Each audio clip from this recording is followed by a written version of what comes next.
If it pleases your ladyship and my lord, I will speak to three issues. The first of those issues is an issue raised most robustly by my colleague, I believe it's Dr. Thiankolu, and it is the question of political question. The second issue, my lords and your ladyship, will be the question of fair hearing.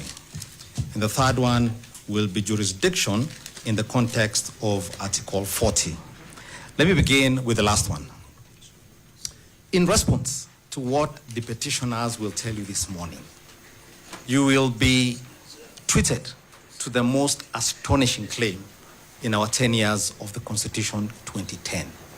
You will be told that the National Assembly and the Senate and the Executive have a dictatorship, have an autocracy on political questions, that those questions cannot be questioned by this court.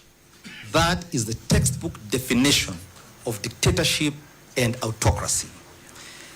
The Constitution of Kenya, beginning at Article 1 and going to Article 10 and on to the end, is replete with the word accountability.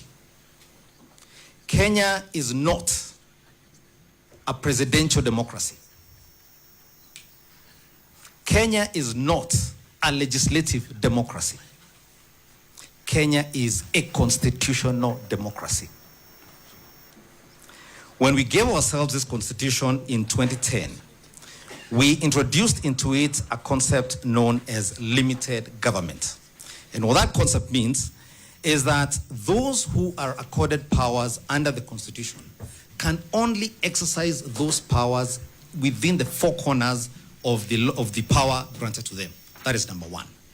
And that number two, on account of Articles 1, Article 2, and 3, all those decisions are amenable to judicial review for purposes of confirming compliance with the Constitution.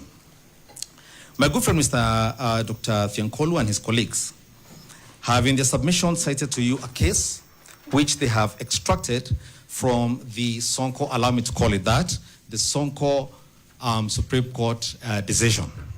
They tell you that on the basis of a decision called Nixon versus the United States, you have no jurisdiction on account of the political question doctrine. But what they've done actually is that they cut out the passages and left out the decision that the court actually made.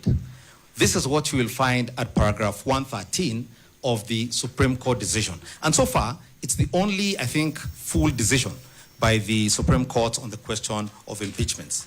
Full decision after an impeachment. This is what they say.